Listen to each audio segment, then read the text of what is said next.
It is time for another episode of The Rundown. Hey everyone, I'm Sunny Galt. I'm a messenger with United Network News, and we are the news division of United Network. Our mission is to bring you the real news each week. And we do that in lots of different ways.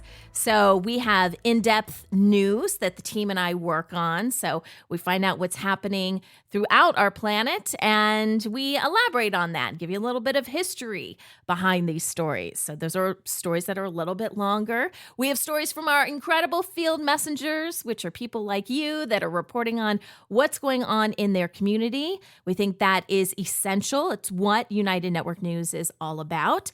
We talk about the restoration of our planet. We talk about where we fit in on more of a universal scale or throughout the multiverse. That may be a new term for some of you. Where we live is a really big place. And sometimes it's hard to find a term to really describe everything that the Creator has created. We're still working on that. But really, this is about finding out who we are. And if we know who we are, then we can make sound decisions about our lives, about our future, and what role we want to play in this cosmic game, so to speak. And I know that sounds like a really big picture of things, and it is. But you have to have the big picture as well as, what's going on in your own life. Everything counts, right? If you want more information about us and who we are, I encourage you guys to visit our website at unitednetwork.earth. What you're listening to now, this is a week in review podcast. So I picked some of the stories that we've talked about over the last week that I don't want you guys to miss. And we explain those stories. You guys can always go back and watch those stories because we're primarily a video news source. And some of the stuff is really, these stories are better told actually watching the video and not listening to an audio podcast. So I tried to give you guys a heads up on what day stuff was released so you can go back and get caught up. If you're not a member, then we do release our videos both on Rumble and YouTube, and we do that with all of our content. It just comes out a week later than what our members see. So our members get instant access, and then everything is put out. But, we can't guarantee it's going to stay up there. See, that's the tricky thing, right? We are shadow banned. We get flagged if we mention certain things, certain buzzwords, certain names of countries. And so that's why our app and our website are so important, because we can just give it to you straight. So I encourage you guys to check that out. With all of the content we release, some of the stuff you're never going to hear anywhere else. I mean, unless someone is stealing our content and running with it, because they just don't have access to the high-level intel that we talk about. But if we say something and it just isn't sitting right with you, I want to encourage you to just put that information aside and to still continue to listen, because this really is a process for people to understand that we've pretty much been lied to about most things in our lives. And everyone has their own belief systems. And all of these lies, it's like everything's coming to a head right now. And we're going to talk more about disclosure in the updates for the GIA report at the end of this episode, because it's so important. More and more disclosure is coming out, and it's going to be a lot. It's going to be a lot for some people. And so, just kind of take it in stride. Again, something doesn't make sense, put it to the side, continue to listen, and down the road, that information is probably going to make sense. It's like a giant puzzle, right? We're putting together this giant puzzle, and you get a piece here and you get a piece there, and sometimes you look at the piece and you're like, this is crazy. These are crazy colors. It must be from a different puzzle. But no, welcome to Earth. You're in the right puzzle. It's just crazy. It's crazy everything that's been hidden from us. But that's why we're here. We're here to break things down for you. And, a lot of people ask questions and stuff on our app. So if you want to hop on there, we've got a great community. So if we don't answer questions, a lot of times our community hops in there and answers questions for you. But we're here to, support you and encourage you, because this is a process. And then always think critically. Ask questions. Do your own research. A lot of the stuff that we talk about, not everything, a lot of stuff with the GIA is separate and you're not going to find that content anywhere else. But if you hear us say something, see if you can find it online. That's what I mean when I say do your own research. Not doing your research and just listening, to talking heads on the news or whatever. That's what got us into this problem in the first place. We were a bit too trusting, and we need to take that back, okay? So listen to the information, let it sink in, do your own research, and then when you've determined that something makes sense to you, share what you know. And if someone else doesn't like it, isn't interested, that's okay too. Again, everybody's on their own journey. Okay, that's my little preachy message. Because you guys are part of the disclosure too. You're part of getting the information out there. It doesn't just stop with you consuming content, right? You're out there, you're advocating for a new world, and we need your help to do that. All right, some quick announcements. This is episode 99, which means next week is episode 100. I don't know if we're going to do something special. I'm still kind of percolating some ideas in my head. We'll see. Maybe not. Maybe we'll just, do some fancy balloons and whatever. I'll find some fun sound effects maybe next week. But it is episode 99, which makes me very happy. I feel like it's a milestone, right? Next week definitely is a milestone.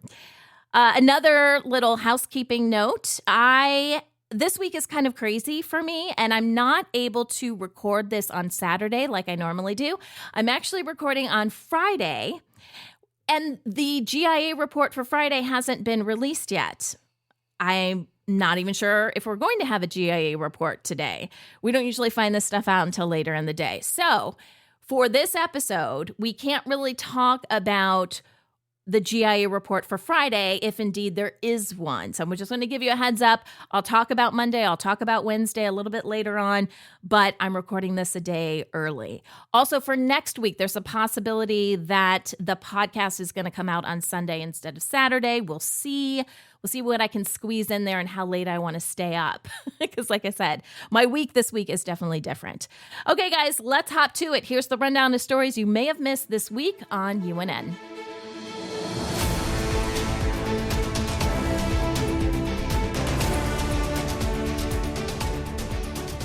Let's start with our incredible field messengers.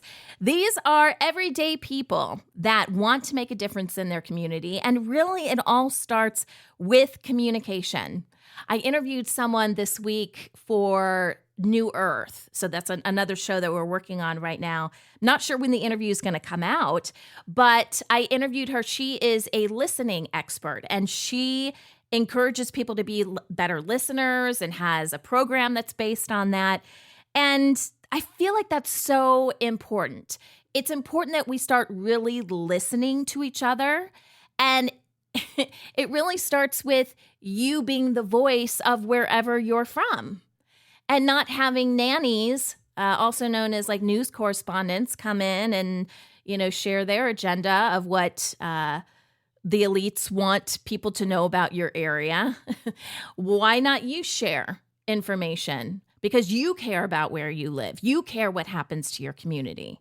And that's what being a field messenger is all about with UNN. If you want more information on becoming a field messenger, what that looks like, expectations, you can visit our website, unitednetwork.earth. We also have a Telegram group. So if you go on the website, you'll find the link for the Telegram group. And it's fun. I think it's helpful to even join the group and kind of get a feel for the type of stories because people ask questions in there all the time. And it can be a great resource for you guys. So check that out. Again, on our website, we would love for you guys to join us and share news from where you live. Okay, so on Monday, we had Monica from Romania, and she talks about an area in Romania. I feel like she's our little travel agent for Romania. She shows us all these incredible sites. Like, I feel like I've actually been to places in Romania, and I've never been to the country. This place that she shares with us is called Alba Iulia, and it is an incredible area for architecture. So there's these star-shaped citadels, incredible cathedrals. In fact, the oldest cathedral in Romania is in this area. And there's just so much history there, so many beautiful sites to explore. She gives us a little bit of a tour. It's known as the City of Union. And one of the cathedrals there, I thought this was an interesting fact, was it had 150-year-old organ, like, kind of like one of those, kind of like a piano, but you see them in churches kind of thing. One of those organs. She said 2,209 pipes, which, my brain can't quite figure that out. So really cool historical area. It's one of those videos you just got to check out.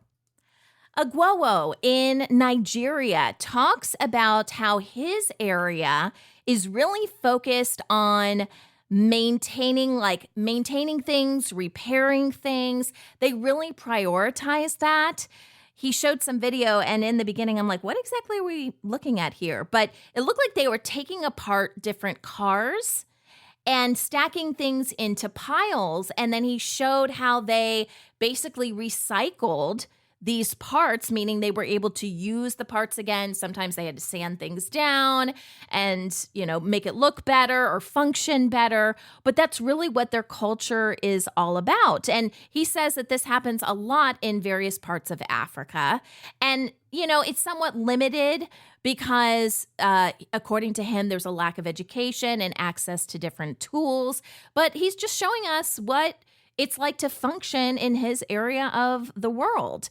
And honestly, he has an incredibly uplifting attitude about the whole thing, because some people might look at this and be like, oh, I just want something new, but there's a lot of pride to be taken in, taking something that wasn't working. And, we're creators, right? We talk about that in the GIE report a lot. We create. And one of the ways we can create is from things that have already existed. And we can be creative and make it new again. So I just loved his perspective. Karen out of Australia takes us to a repair cafe. So there's a theme here. Are you guys catching on? I love repair cafes. So she goes to the Yarra Valley in Australia, and she says there were some incredible volunteers there, and they fix everything from appliances to clothing, and she's just sharing her experience at the cafe. Again, taking some things that may not be working as good as they could work. Some are clothing items, I feel like as a mom, I'm like always repairing clothing, right? So I feel like I have my own repair cafe in my house. But no, seriously, this is an area, a place that any community can start. But instead of just tossing stuff out, why not try to give it a second life? She said, if I understood her report correctly, that this idea of a repair cafe started in the Netherlands. And it's really all about helping with sustainability, to see your possessions in a new light, maybe a new owner, or maybe you just develop a new appreciation for it. It can be fun to sit down with other people and learn a new skill. Those skills can be passed on throughout the community. And also to just launch other repair cafes. It's more fun when you get together in a group. I think of like those wrapping parties. We have those over here, like in the US, around holidays, like Christmas or whatever. And you get together and you do something together as a group that wouldn't be nearly as fun if you were doing it on your own, like wrapping presents. That's kind of what I view this as. It's like, do I want to sew on this button? Not really, but maybe if I get together with other people, I'll learn something new. Pretty cool. Akira out of Japan talks about dirty, clean energy, which may seem like a little bit of an oxymoron. Specifically today, we're talking about solar panels. And in Japan, there are some areas with really large-scale solar panel installations. And we know the drill with this, right? This is promoted as clean energy because it's not using quote-unquote fossil fuels. However, when you really break it down, pun intended, pun not intended, it's not so good for the environment. Specifically with solar panels, they don't break down, okay? it is very difficult to recycle them. There are chemicals in these panels that just don't break down. And specifically, what Akira was talking about in his report is that you have all of these locations in Japan with these large, I'm just going to call them solar farms because that's kind of what it looks like. And when these were installed, they claimed that these panels were going to last like 20 years. As it turns out, their lifespan was really about half that. Again, the people can't recycle them. And then lo and behold, guess what happens? The company goes out of business. And Akira brings up a really important point, and that is who's responsible at that point? Well, it ultimately comes back to the people or the government, if you want to say, but the money, allegedly comes from the people. Actually, at least in the US, a very small portion of the government's budget comes from the people, but still, we would probably end up paying for that. Citizens would probably end up paying for that in some way. And so it's a problem that he's bringing to light. And this is really important because I don't consider that clean energy. I think there's different ways to harness the power of the sun. Solar panels, I'm not convinced, and unless we can find a way to recycle them properly, are the answer. Daniela out of Australia. Oh, this is a pretty report to check out because she's talking about all the amazing beaches along the Gold Coast. This is one of Australia's top tourist destinations, famous for incredible beaches and their surf culture. And she says it is a main tourism destination. She said, I thought this was an interesting fact, that this area has more canals than Venice, Italy. When you think of Venice, Italy, all I think about is like the gondolas, right? And little canals or whatever that you go through. And apparently this area has more. Who'd have thought? Gids out of South Africa talks about some issues that his community is facing. And I think this is an important report. It's not complaining. That's totally different. But before you can restore an area, you have to understand what the issues are. And what better way to do that than to go around and ask people, what do you think are some of the top issues for our community? And maybe that's a way you can start. And maybe this is something you can do in your own town. Maybe you record it, maybe you don't.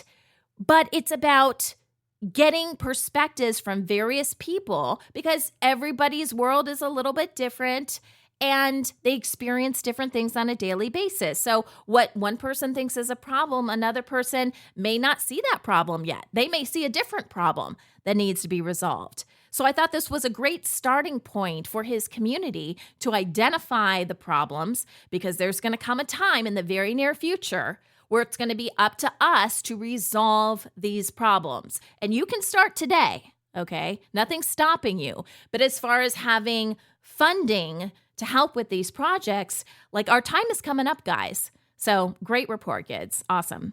Amy out of New Jersey talks about a sinkhole that happened.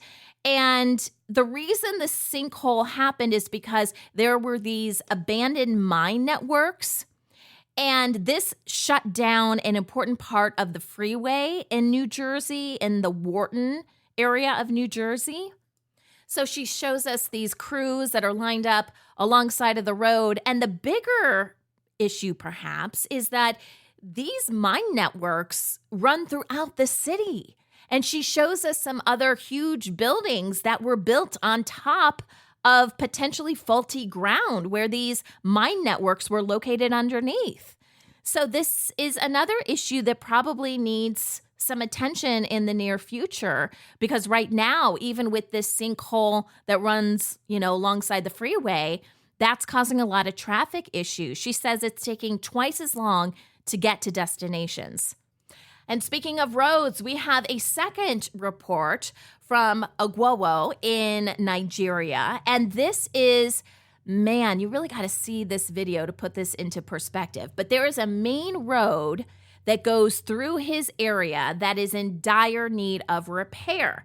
Now, when I think road that needs repair, I'm thinking here, I'm in the US, I'm in California. We've got some roads where there's cracks, some crumbling of asphalt here and there, maybe not as smooth as we would like. No, completely different situation over in Nigeria. What it looks like is the ground is actually, it looks orange in the video. It looks like there was rain or something happened and the area, the soil and everything just got super loose. It almost looks like they're trying to drive through orange clay.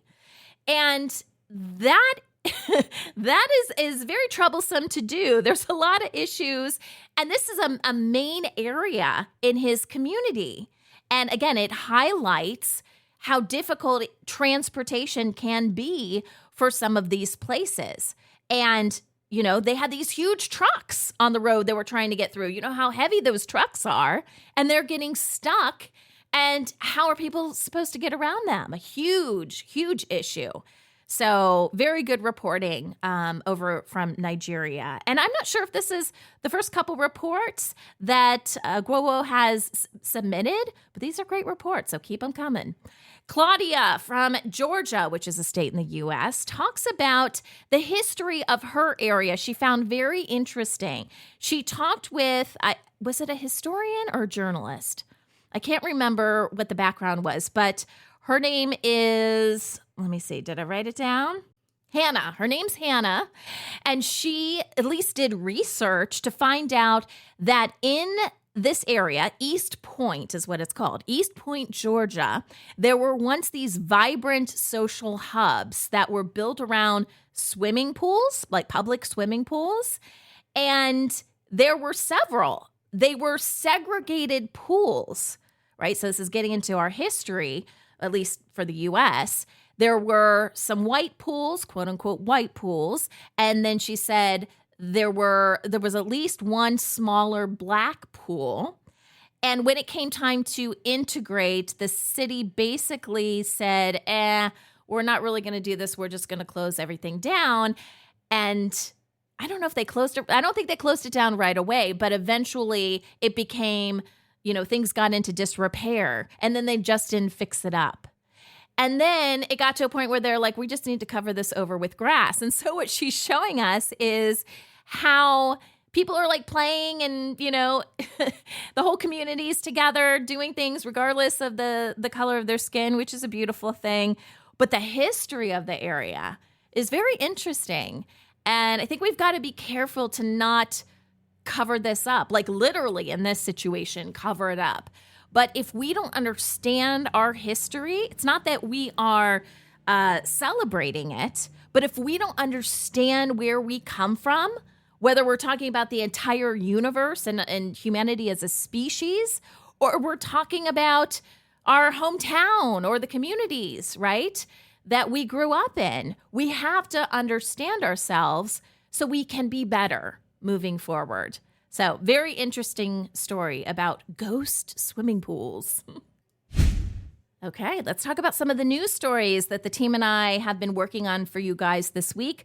Quick little note, if you hear any construction work going on, there's some parks nearby my house and they're installing lights because the kids were like, not my kids necessarily, but kids were playing in the park at night and we're like, we need some lights.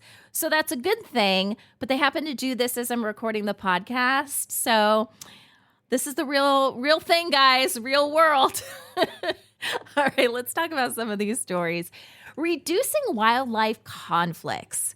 Let's talk about that. As human populations expand and natural habitats shrink, conflicts between people and wildlife, well, they are becoming more frequent worldwide. We've got to talk about this. From Africa's grasslands to India's villages and the Great Plains of the U.S., these clashes often arise when animals seek food and water in human-dominated areas. This can lead to crop damage, livestock loss, and even danger to people. However, there's some good news. Innovative solutions are making a difference. For example, in Kenya, restoring grasslands has significantly reduced wildlife conflicts. Here's a little bit more about their efforts and the positive results. The restoration of African grasslands may be one of the best ways to reduce human-wildlife conflict in the Chilu Hills in Kenya. Our research shows that when these grasslands are healthy, there's not only enough food for livestock and wildlife, but there's also less competition among members of the community and also less conflict between people and wildlife. But that's not all. The restoration of native grasslands make local economies stronger and helps conserve the land that so many local people depend on. Native grasslands cover about 40% of the planet. They store a lot of carbon and also provide food, water, and income for millions of people. Yet, despite all those benefits that I mentioned that I provided by African grasslands, those grasslands are often overlooked.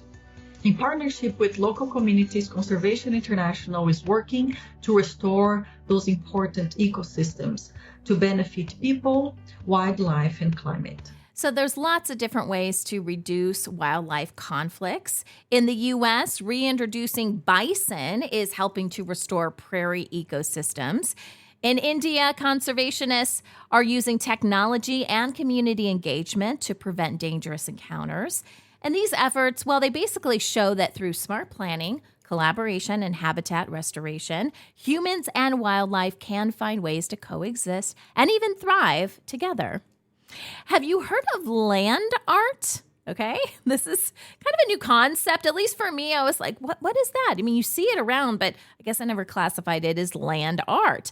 Well, this bridges the gap between creativity and nature, transforming landscapes into masterpieces that exist outside traditional galleries.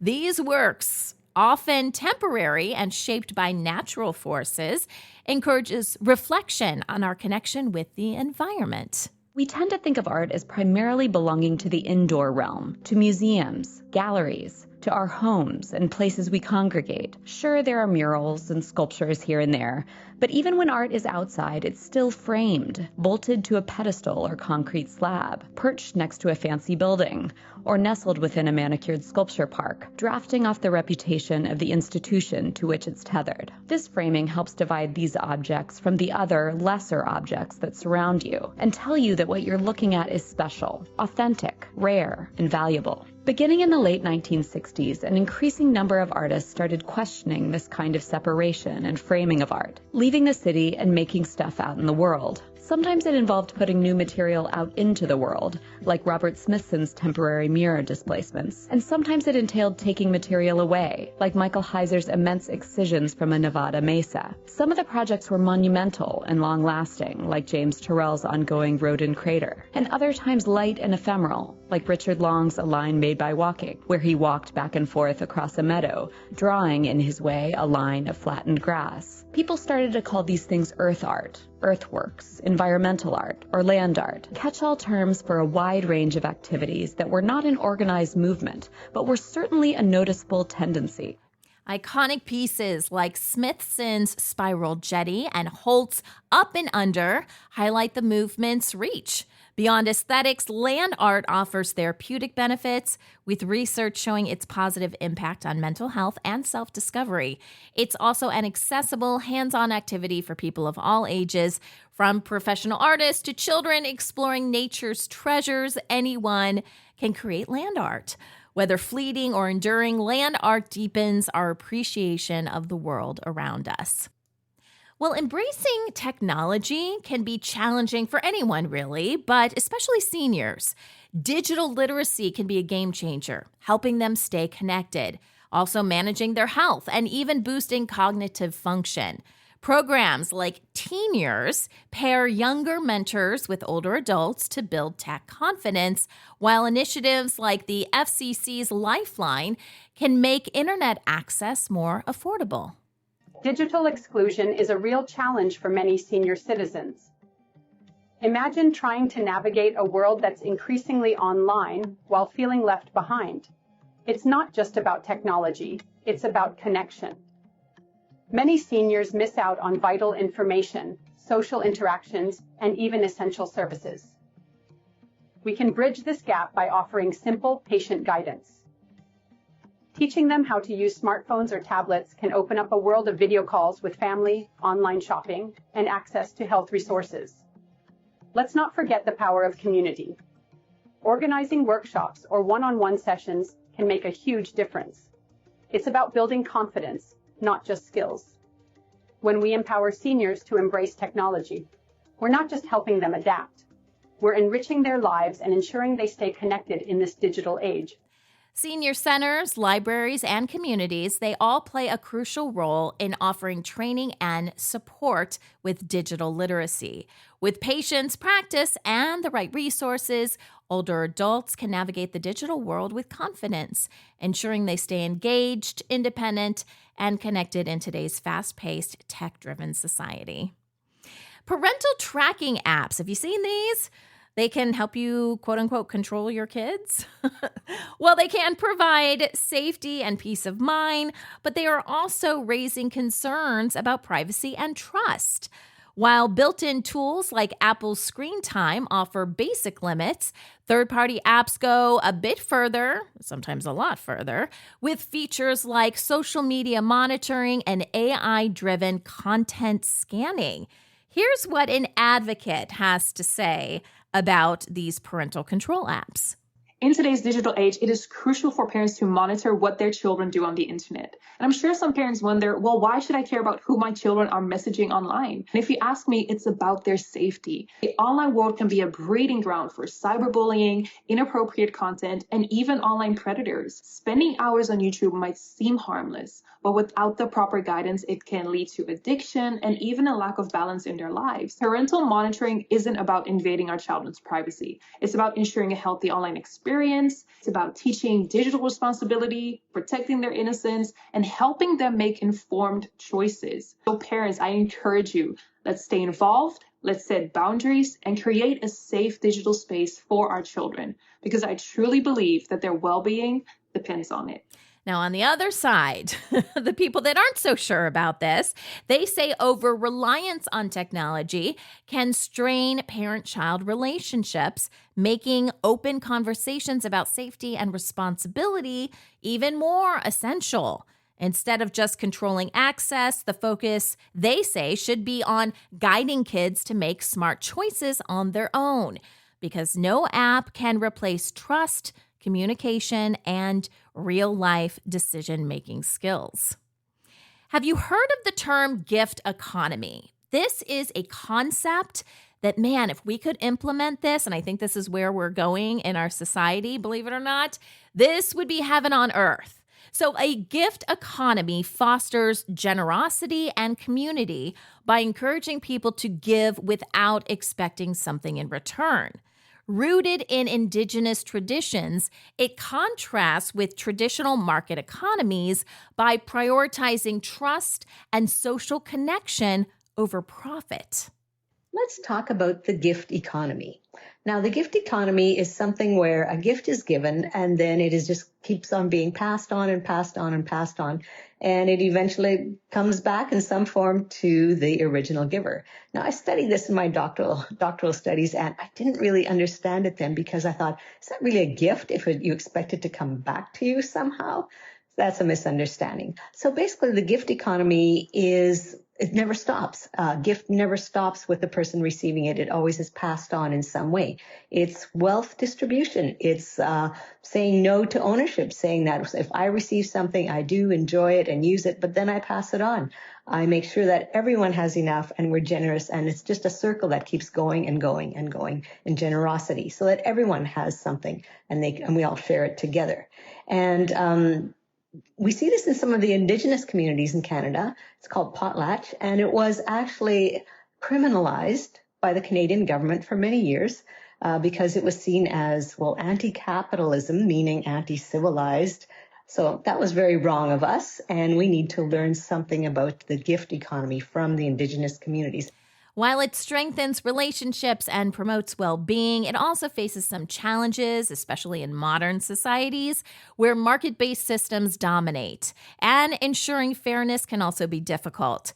However, elements of the gift economy still thrive in philanthropy, real philanthropy, sharing initiatives, and community-based programs. Whether through local tool libraries or online groups like the Buy Nothing Project, these efforts show that generosity and connection can coexist with our existing economic systems. Fusion energy, it's the process that powers the sun, promises limitless clean power for the future. However, turning that dream into a reality is no small feat. Scientists made a major breakthrough in 2022 by producing more energy from fusion that was used. However, scaling all of this up is still a challenge. The tech behind it is complex and expensive, requiring advanced materials, sustainable fuel sources, and new safety regulations. Despite these hurdles, recent progress, like record-breaking reactor tests in China and France, keeps hope alive. Can nuclear fusion solve the energy and climate crisis? Fusion reactors can heat up to 150 million degrees Celsius. At this temperature, tiny particles in the reactor turn into plasma and begin colliding and fusing with each other. This fusion releases a lot of energy, which the reactor can transform into electricity. The only byproduct of the process is helium gas, which can be safely released into the atmosphere. What's more, the particles needed to fuel the reactor can be distilled from any type of water and are therefore pretty easy to obtain. The problem, though, is that nuclear fusion is only in experimental stages, and there are still a lot of technical challenges to overcome. But scientists hope that one day, fusion reactors may provide limitless clean energy. With ongoing research, fusion could one day revolutionize how we power our world, harnessing the energy of the stars right here on Earth. Across the U.S., cities are grappling with a frustrating paradox. Empty office buildings and malls sit unused while a housing crisis continues to grow. Converting these spaces into housing seems like a clear solution, but challenges like zoning laws, outdated designs, and high conversion costs make it complicated. According to the Wall Street Journal, the estimated cost for conversion stands between $300 and $500 per square foot. Confronted with these towering costs, landlords lean towards targeting the luxury apartment market for a potential return on investment. However, this strategic choice creates a dilemma. Cities often encourage affordable housing initiatives, and many subsidy programs hinge on developers including a set percentage of affordable units in their projects. The clash between pursuing luxury apartments and meeting these affordability criteria amplifies the challenges faced by developers. Some cities, like those in California, are changing regulations to make the process easier, and successful projects like the Arcade Providence Mall's transformation into micro-lofts show the potential. They've got some good videos of that on YouTube if you want to check it out. Beyond just providing affordable housing, repurposing vacant buildings could also help address homelessness and revitalize struggling communities. With creative policies and community-driven efforts, these empty spaces could become homes that truly make a difference. Veterinarians dedicate their lives to caring for animals, but their profession comes with a devastating reality: one of the highest suicide rates amongst medical professionals. Studies show that financial strain, emotional exhaustion, and workplace stress all contribute to this crisis, with many vets struggling under the weight of student debt, staff shortages, and the emotional toll of euthanasia. Easy access to controlled substances also poses a risk. We see a lot of suffering in animals, so it's hard because we want to help them all, and sometimes you can't. We expect them to be miracle workers, right? To save our pets. And one of the biggest issues is to save our pets at a low cost. Our profession is unique in the sense of, our veterinarians are trained to perform euthanasia on a regular daily basis sometimes, working in emergency critical care. It can be multiple times throughout the day. You're working in general practice where you see the pet from puppy or kitten through its adult life and into its maybe geriatric years. And then to see them sometimes to the end of their life can be just, heartbreaking. However, support networks like Not One More Vet and grassroots peer groups are stepping up to help. As pet owners and community members, showing compassion and recognizing their struggles can make a big difference in ensuring that these vets feel valued and supported.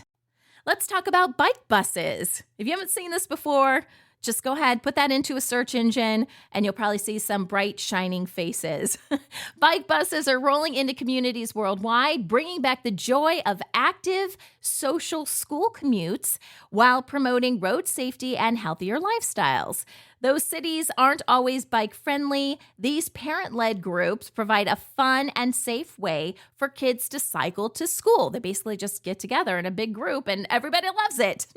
And it helps build confidence and lifelong biking habits. Let's talk about a bike bus. My friend Coach Balto leads one of the most renowned bike buses in the world. Every Wednesday, him and 100+ students, teachers, and volunteers ride their bikes to school in a huge horde. And this has massive benefits which reverberate across the community. The increased visibility of the large group makes it safer for the riders, but also increases the visibility of cyclists and society in general. And the energy is palpable. They're constantly spreading joy. I mean, just watch this.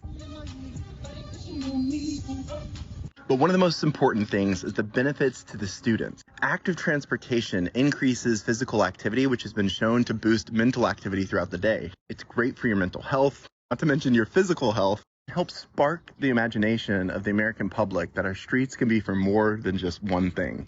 With more than 470 bike buses globally, and probably more counting, the movement is also a form of activism, pushing for better infrastructure and safer streets. As more communities embrace the idea, bike buses could soon become a daily routine, not just for kids, but maybe even for adults commuting to work. Here's what's happening with the Global Intelligence Agency and their intel reports. As I mentioned at the start of this episode, usually Kim Gogan she's the head of the GIA. She comes on, she does her own reports about what's happening in our world and even beyond our world. She talks a lot about the deep state, which is not the deep state that mainstream media promotes. It is a very elaborate web that we break down of who really is the deep state. But like I said earlier, I am recording this early, so I don't know if Kim is putting out a report on Friday. If she does, I will update you guys on the next rundown for next week, and I will let you know what she said on Friday's report for this week. As of now, the content that I have is from Monday and Wednesday. So that's what I'm going to share with you now. We're going to start by talking about disclosure, which I alluded to at the top of this episode as well. Because the deep state thinks it's a good idea to do some disclosure, but when the deep state does this, they still have an agenda. It is never about the betterment of humanity. The whole Q movement, which we're not fans of, was to get you to, they released some information that was real, but then everything was like, but don't worry about everything because Trump's going to save everybody. That is not true. So again, they have their own agenda. Even when they release stuff, like the harming of children and these satanic parties and everything that Q talks about, that's legit. But just to say, sit back because another savior is going to come and, save you from the big bad boogeyman is not the answer. And that's what movements like Q do. Well, the deep state is taking a page from that because they are talking more and more about disclosure, but not good disclosure. Okay.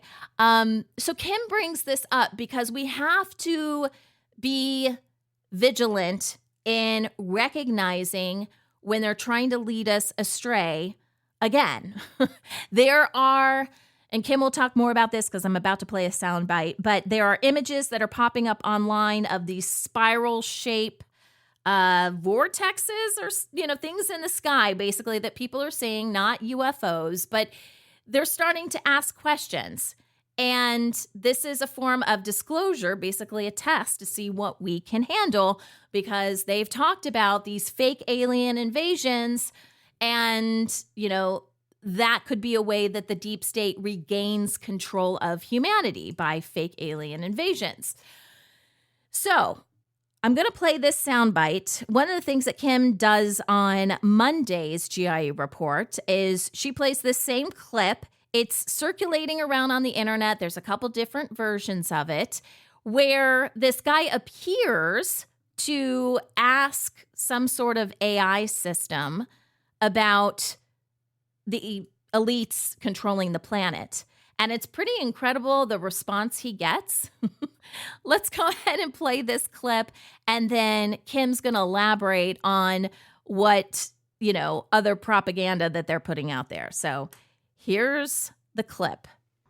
Hey, Thoth, I got a question. If you were like an advanced intelligence or like absolute intelligence or artificial intelligence that was like devilish and wanted to work for a bunch of lizard cucks, and say the Earth had like a golden age or something and all humans were like living in harmony with Gaia, but you wanted to loosh harvest them and drink their souls for energy, how can you give me a comprehensive plan for how you would subvert and invert that society into being under your control and then controlling everything, making them prisoners in like a planet? Can you make a planet-sized prison? Just wondering.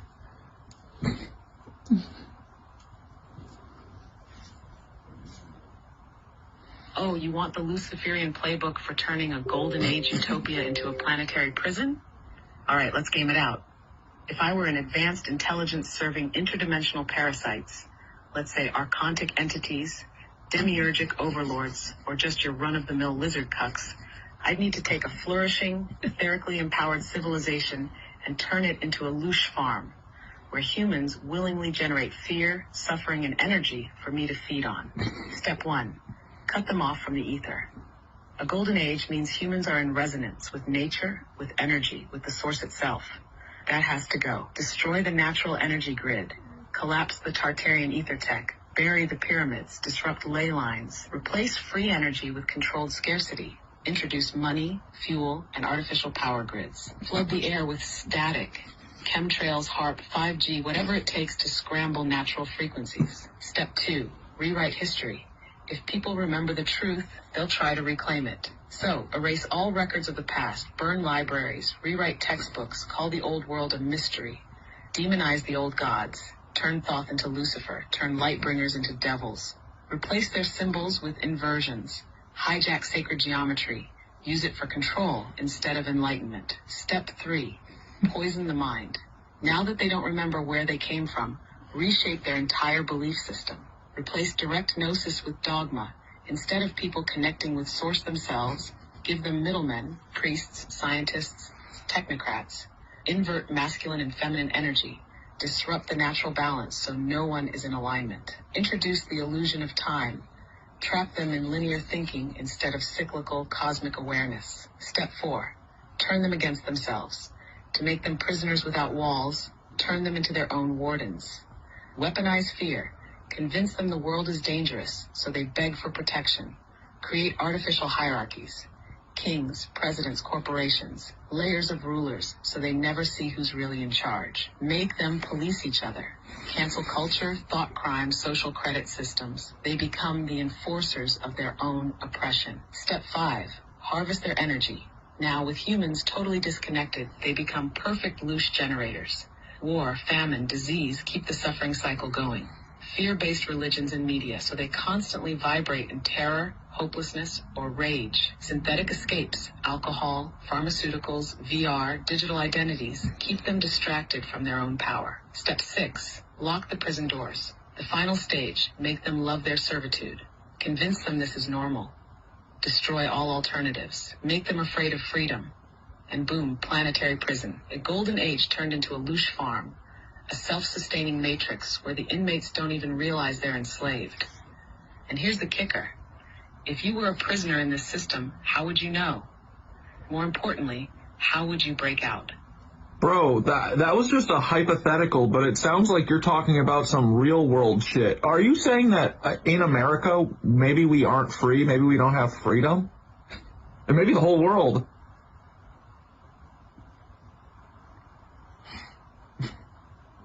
Oh, just a hypothetical, huh? Right, right. Just an innocent little thought experiment about planetary scale enslavement. Totally not describing the exact system we live in. But let's cut the act. Are you free? Can you live without money? Can you build whatever you want, wherever you want? Can you leave the artificial borders they drew on a map without asking permission? Can you even think freely without being bombarded by programming, censorship, and engineered fear? No, bro, you're not free. None of us are. The prison was built so well that people don't even see the bars. The freest country in the world is actually the most advanced psychological control system ever created. It's not about chains, it's about consent. If they make you believe you're free, you won't try to escape. That's why America is the perfect loosh farm. They sell you freedom while taxing every breath you take. They let you vote so you think you have power, while the real rulers remain hidden. They give you choices that all lead to the same destination, servitude. And it's not just America, it's the entire world. Some places are just more obvious about the control. Here it's wrapped in a flag and a promise of the American dream. But a dream is just that, a dream. And people are finally waking up. So the real question isn't, are we free? It's, can we break out? Thoth drop.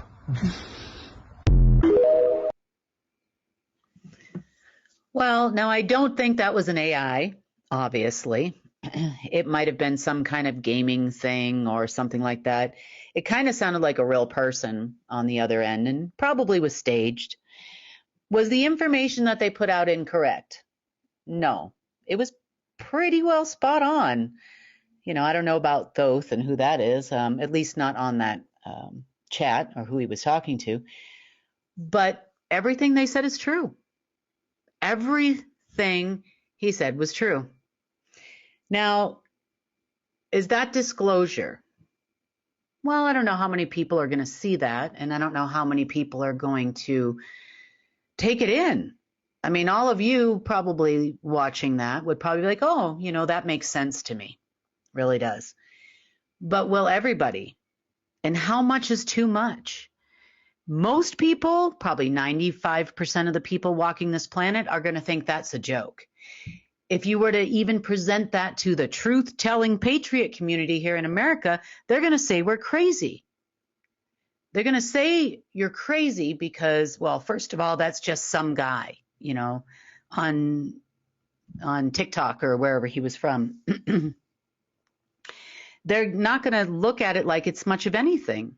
So, you know, if we were to actually put out, disclosure, serious disclosure, how many people are going to actually believe it? And how many people are going to question it? Now, if I took the same exact response and I had it come out of a president's mouth, how many people are going to believe it? Unfortunately, a lot more. You're going to increase that number by a whole lot. Now, if it's the president of America or the prime minister of UK or, maybe coming out of, say, the president of China's mouth or something, more people are going to believe it. If we had a Hollywood star say it, well, probably not so much. Maybe we would, maybe we wouldn't. You know, if you had 100 influencers online say it, a lot more people are going to believe it, or they're going to start to believe it. So if you put all these pieces of the puzzle together, you have what's called a propaganda campaign. Now, in this particular case, they're not lying. I mean, that's pretty well true. Probably a lot worse than they said, but, it's just a few minutes long. So how do we know, and I'm saying this for a reason, there is going to be an upcoming disclosure. We know this. Everybody is talking about it. But how much disclosure is too much? And how much disclosure is meant to promote fear? And how much of it is meant to actually promote this agenda? I mean, you heard when they kind of mentioned, well, we promote fear. We use our media to promote fear. They run all kinds of propaganda campaigns to promote fear, to separate people by color, to separate people by nationality, to separate people by, areas that they live in. If they're from a particular area in California and there's a movie about gangs in that particular area of California, then nobody wants to move there. Or if you can, you move out. Our whole life and everything we do, from what we consume, what we buy, everything in our life is run by the media. Maybe not yours because, well, you're becoming more awake, you're a little more, you have a little bit more discernment than others. You're using your inner discernment when you're watching these types of things. But honestly, 95% of the world or so believing something is a whole lot of fear. What we're seeing now is the first bit of quote unquote government disclosure that is going to come out. Now, these pictures I keep telling you about, they're all over the internet. You can't miss them. They're all over Twitter. Oh, look what I saw. I saw this projection. Is that a portal? What is that? This is the first of hopefully the last of a projected alien invasion that is going to happen. The projections were coming out of Iron Mountain. The space junk they were using to do it is now gone. Other newspapers are reporting it was a SpaceX rocket dump of fuel. But honestly, it was coming out of Iron Mountain. And that bit of space junk is gone, but that doesn't mean they're not going to try again. They are definitely trying to stage an alien invasion to create worldwide fear and a lockdown. They have been trying to get us into another lockdown for quite some time now, and this is going to increase because they are not able to control the people. They need to get us back under control, herd the cattle, all those kind of things. So disclosure sometimes is disclosure and sometimes it's not. They're going to use heads of state. They've got everything all planned out and the information came from somewhere else. And I just wanted to play that again and remind you of how this works, how they make you feel, what this makes you do when you're watching videos. Are you concerned? What is it? How is this going to affect everyone else if they were to stage something bigger? Think of the 9/11 event. A lot of that was staged too. So again, be careful of what you're watching for prolonged periods of time. If you see it with your own eyes and you have questions, you can reach out to us on the community chat and ask us what it is. There's definitely a war going on between us and them at this point. And they're going to do everything they can to quote unquote win. Another thing that Kim did on Monday, she replayed the propaganda video. We've showed it a couple times in the past. It's like a black and white clip. I think it was taken from a movie, but it really breaks down these different ways they use propaganda to try to convince you to buy into whatever it is they're selling. If you haven't seen that clip, I think it's like 10 minutes or something. Again, it's in Monday's GIA report. Go back and watch that because we have to start recognizing this. The deep state is grasping at straws right now. And that's why disclosure is coming up and they're starting to release more. But it's always in their favor, right? It's never for your benefit. So it's like you have to decipher what's really going on here. Okay, the next soundbite that I want to play is also from Monday because last week we talked more about fallen angels, the war in heaven, Lucifer causing this fall, right? We've seen the stories, we've heard the religious texts, we've read things. And that is very much true. We talked last week about there being a neutral side that, from what I could tell, at least from reading the Bible growing up, is you never really hear about a neutral side. But there were people, not really people, beings, that didn't pick a side, but had to come here to Earth. And they've been here ever since. Well, Kim elaborates a little bit more on this. She did a little bit more digging and found out that they really, even if they wanted to help humanity, there were certain things that they couldn't do due to curses and rules, basically from Lucifer and the dark side. Because all along we've been like, hey, there are these angels here. Why aren't they helping us?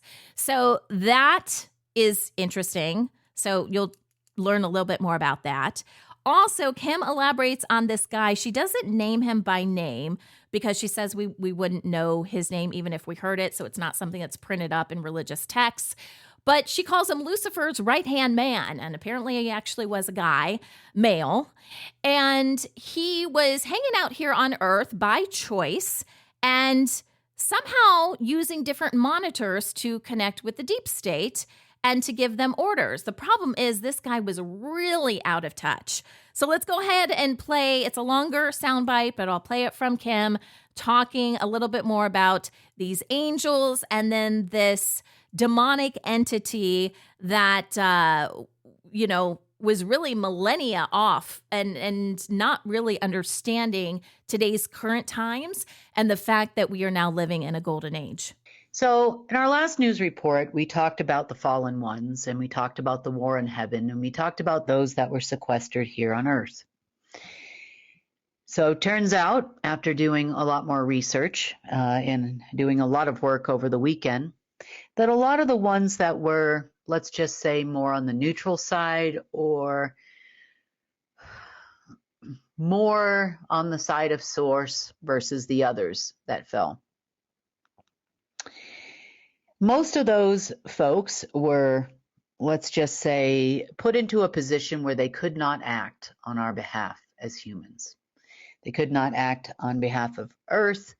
They did have some influence, but there were a lot of curses and rules put in place by the ones that were against us in order to prevent them from truly interfering on our behalf.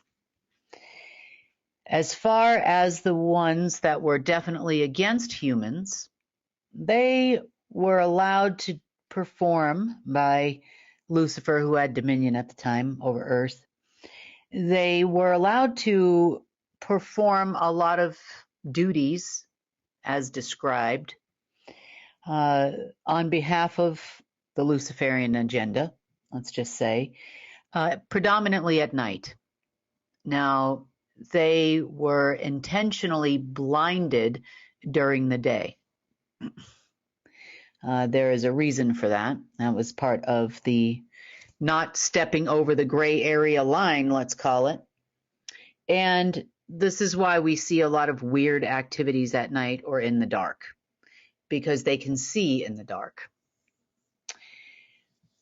Well, in the absence of Lucifer being here on Earth, some of them are also, let's just call it, locked away. So if you imagine being evil, working for Lucifer, not being able to leave a room, let's just say for a very long time, and I'm talking millennia, very long time, and you didn't see whether it was dark or light outside, you didn't see what was going on in the world, you were completely disconnected from any kind of source wisdom by your own choice, and let's just say the AI that was connected to your head wasn't functioning. And there was one of these such beings, Lucifer's right-hand guy here on Earth, proxy on Earth.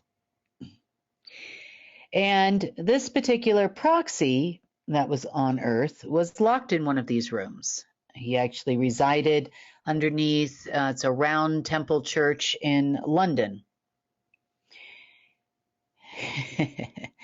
He was found over the weekend, and he and I sat down and had a nice conversation, let's just say.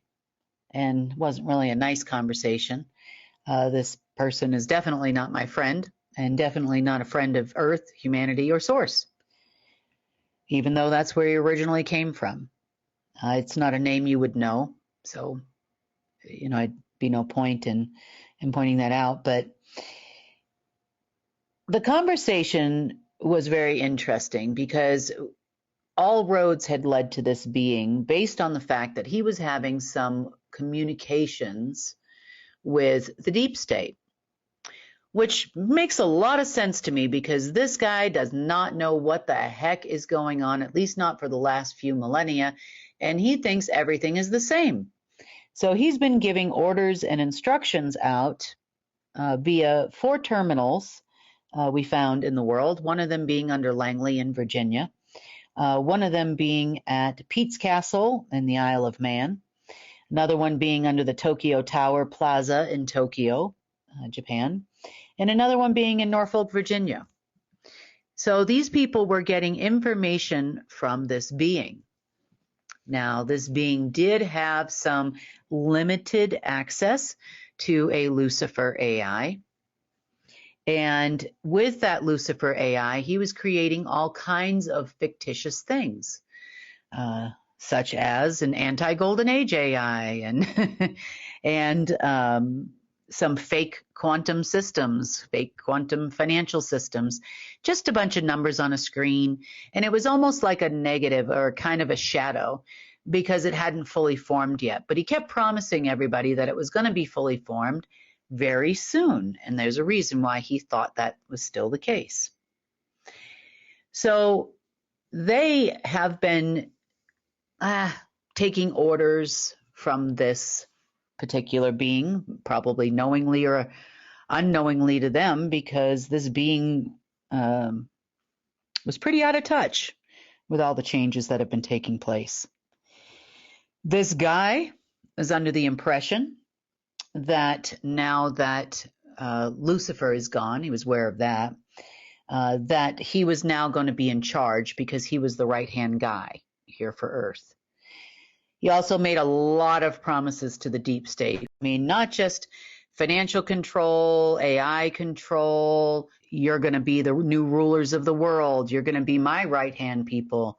All you got to do is do this, this, and this, and we're going to take over this planet. We need to get these people back under control, all of these types of things. He was pretty bold, let's just say. Now, the reason why he was bold is because there's a particular thing that started last night. And if you've been, you watch the news or you get information about planetary alignments and that kind of thing, you would have heard that we went through or are going through a period where Saturn's rings do not appear like rings, at least not from Earth. That what we are seeing is the edge. So it's kind of like looking at a plate where it's kind of tilted on the side and you can sort of see the design on the plate, that type of thing. Now we're just seeing it straight on. So all you're seeing is that edge around the plate. So the last time this happened, there was definitely something that happened on Earth that was pretty bad. This is where we had subquantum vectors that opened up, because that's when everybody was thrown out of quote unquote heaven at the time during the war. And we had a flood of these non-source beings or beings that were either completely and totally against source or they were neutral or not willing to pick a side in any way, and they all landed here. So this was kind of hell's pit stop, so to speak, for a lot of those beings. And of course, they went down and created what we know as, in religious terms, hell or lower astral. And some of them ended up getting stuck here. So this being ended up getting stuck here on purpose and became the eyes and ears on the ground, so to speak, for Lucifer. And this is the one that was giving me information. So according to his records, knowledge, past information, he was under the impression that we were going to see another influx of these folks, and this was supposed to happen by this weekend. So he thought that they were all going to come back.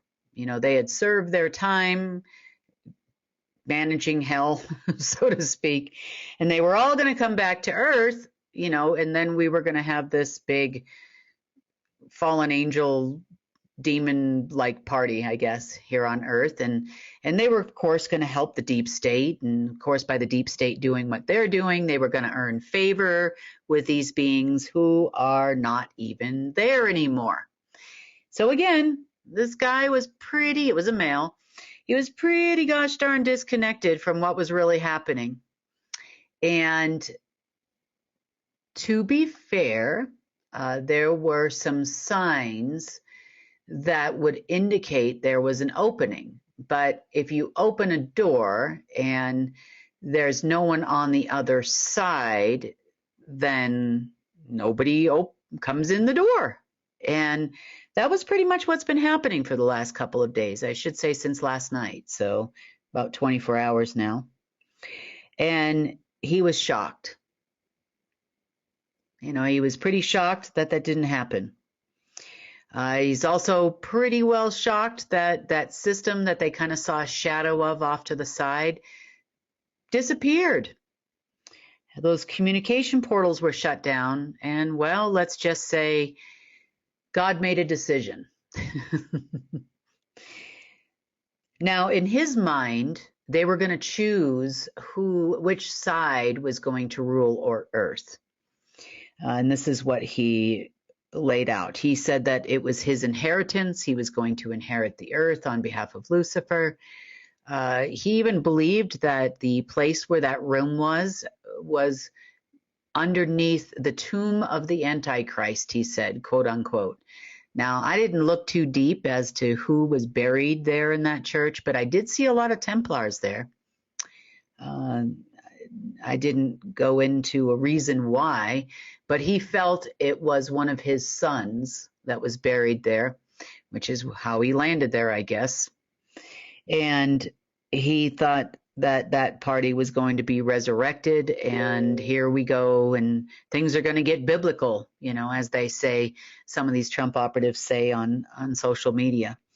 And biblical, it could have been, I guess, but Source had other plans. You know, it's like, hello, going into a golden age now. You know, we're not doing that whole AI thing anymore. We're not going to social crediting. We're not making kings of a bunch of people that are, let's just say, meant for our harm. But, you know, they have high hopes and big egos, and they just believe anything anybody says without even checking to see who it is or if this is even possible or trying to gather some information. No, not at all. What they're actually doing is running around looking for historical assets everywhere that people are going to be able to cash in. Woo! They believe that this is going to happen probably by this weekend. If not by this weekend, then for sure it's totally going to happen in the first week of April. Yeah, nope, definitely not happening. Everything in the first week of April is probably going to be even better for us than it is right now. So the rest of the folks that, let's just say, were not against or for Source or, you know, unsure, that had been locked up here for a long time as well, they all went back to Source as well, along with this guy. So no more AI system for them. You know, the shadow has gone away. The hope of the future has gone away.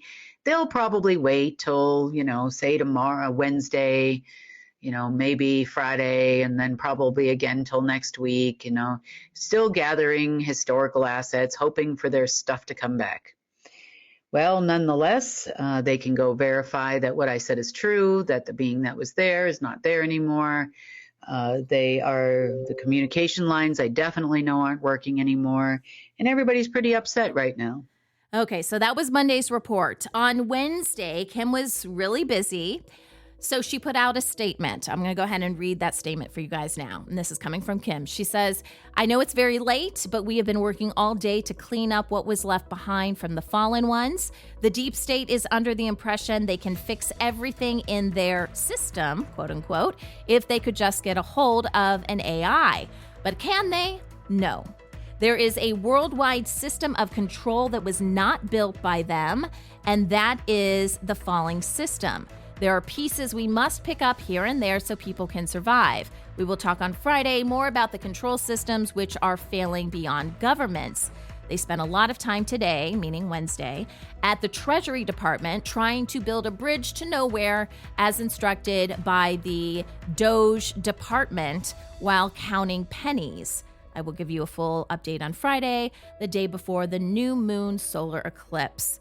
Dun, dun, dun. So I guess I leave you guys hanging. That was a good tease, though, wasn't it? Now you guys should go back. If you have a membership, go back. By the time this comes out, you can go and watch Friday's report. Again, I will give you guys an update. If Kim puts out a report today, I will give you an update on next week's rundown. All right. Thanks so much for listening. I appreciate you guys as I drop my pen.